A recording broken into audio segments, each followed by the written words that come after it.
Hi friends, வணக்கம். Welcome to நம்ம lunch box. இன்றைக்கி நம்ம சேனலில் ரொம்பவே ஒரு சூப்பரான ரெசிபி தான் பார்க்க போகிறோம். எல்லாருக்கும் ரொம்பவே பிடிச்ச மைதா பரோட்டா தான் எப்படி செய்யலான்னு பார்க்க போகிறோம். இது கூட சிக்கன் சால்னா வச்சு சாப்பிடும்போது ரொம்பவே பக்காவாக இருக்கும். நல்லா ஒரு ஹாலிடே டைமில், வீக்கெண்ட் டைமில் இது செஞ்சு சாப்பிடும்போது ரொம்பவே ஸ்பெஷலாகவும் இருக்கும். எல்லாருமே ரொம்ப விரும்பி சாப்பிடுவாங்க. இப்போ வாங்க எப்படி பண்ணலான்னு பார்க்கலாம். அதுக்கு ஒரு அகலமான பாத்திரம் எடுத்துகிட்டு நான் இன்றைக்கி 2 கப் அளவுக்கு மைதா மாவு சேர்க்குறேன். கூடவே தேவையான அளவுக்கு உப்பு சேர்த்துக்கோங்க. சேர்த்துட்டு 1/2 டம்ளர் அளவுக்கு பால் கொஞ்சம் கொஞ்சமாக சேர்த்துட்டு நம்ம மிக்ஸ் பண்ணிக்கலாம். அதே மாதிரி இதில் முட்டை சேர்க்குறதா இருந்தால் நீங்கள் ஒரு முட்டை தாராளமாக சேர்த்துக்கலாம். நான் இந்த ரெசிபி இன்றைக்கி முட்டை சேர்க்காம தான் பண்ணுறேன். நான் இது கூட சேர்க்குறது காய்ச்சி நல்லா ஆற வச்சு 1/2 லிட்டர் பால். அது கூட நீங்கள் கொஞ்சம் கொஞ்சமாக தண்ணியை தெளிச்சுட்டு நார்மலாக சப்பாத்தி மாவு கன்சிஸ்டன்சி அளவுக்கு நல்லா இது பிணைஞ்சு எடுத்துக்கோங்க. மாவு பிசையும் போது ஸ்டார்டிங்கில் கொஞ்சம் ஸ்டிக்கியாக இருக்கணும். தண்ணி ஊற்றி பிசையும் போது நல்லா ஸ்டிக்கியாக இருக்கணும். நல்லா ஸ்டிக்கியான பக்குவத்துக்கு இருக்கணும். அதுக்கப்புறமா நம்ம நல்லா பிசைய அந்த ஸ்டிக்கினஸ் போயிட்டு ஒரு நல்ல சாஃப்டான பக்குவத்துக்கு வரும். இப்போ பாருங்கள், நல்லா ஃப்ளெக்சிபிளாக நல்லா சாஃப்டான பக்குவத்துக்கு இருக்குது. இது கொஞ்சம் நேரத்துக்கு நம்ம ஒரு வெள்ளை துணியை போட்டு மூடி வச்சிடலாம். இப்போ இதில் சின்ன சின்ன உருண்டைகளாக எடுத்துக்கலாம். ஸோ எல்லாம் ஒரே சைஸில் இருக்கிற மாதிரி பார்த்து சின்ன சின்னதாக ஒரு 5லேருந்து 6 உருண்டைகள் எடுத்துக்கோங்க.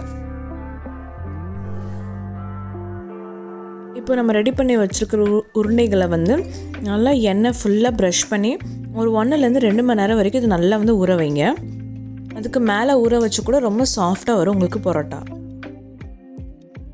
ஸோ இதுவுமே ஒரு துணியை போட்டு கவர் பண்ணி வச்சிடலாம். இப்போது நல்லா 2 மணி நேரம் ஊறினதுக்கப்புறமா இந்த மாதிரி நல்லா தின் லேயராக ஸ்ப்ரெட் பண்ணிக்கோங்க. ஸோ இது பண்ணுறதுக்கு முன்னாடி நம்ம கிச்சனோட டேபிள் டாப் நல்லா க்ளீன் பண்ணிவிட்டு வச்சுக்கோங்க. அதுக்கப்புறம் இது மாதிரி நல்லா தின் லேயராக ஸ்ப்ரெட் பண்ணிக்கோங்க. இப்போ நான் வீடியோவில் காட்டுறேன் அந்த மாதிரி மெத்தடில் லைட்டாக நீங்கள் மேலே இந்த மாதிரி தூக்கி போட்டு பரோட்டா அடிக்கணும். அப்போ தான் நம்மளுக்கு கடையில் கிடைக்கிற மாதிரி நல்லா சாஃப்டாக உங்களுக்கு அந்த கன்சிஸ்டன்சியோட பர்ஃபெக்டான பரோட்டா கிடைக்கும். பாருங்கள், இந்த மாதிரி தான். ஸோ நார்மலாக ரொம்ப தின் லேயராக உங்களுக்கு ஃபார்ம் ஆகும். அதை இந்த மாதிரி சுருட்டி நம்ம ஓரமாக எடுத்து வச்சிடலாம். கொஞ்சமாக மேலே ஆயில் அப்ளை பண்ணிக்கோங்க.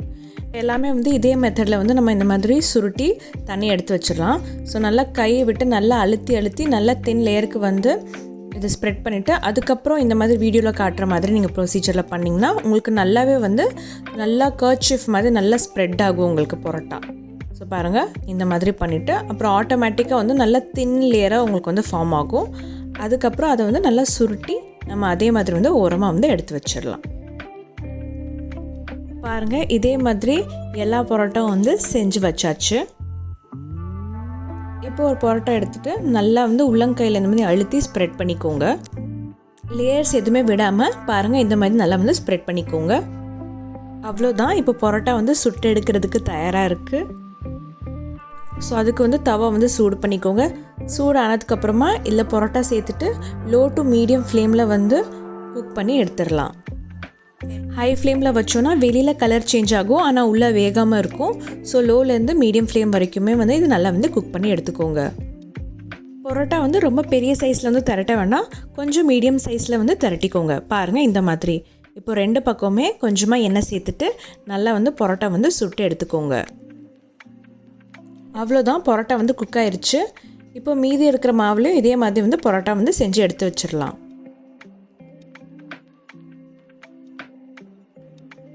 ஒரு 4-5 பரோட்டா சேர்ந்ததுக்கப்புறமா இது நம்ம அடித்து நல்லா லேயர்ஸாக எடுத்துகிட்டு வந்துடலாம். பரோட்டா நல்லா சூடாக இருக்கும் போதே இந்த மாதிரி அடிச்சுக்கோங்க.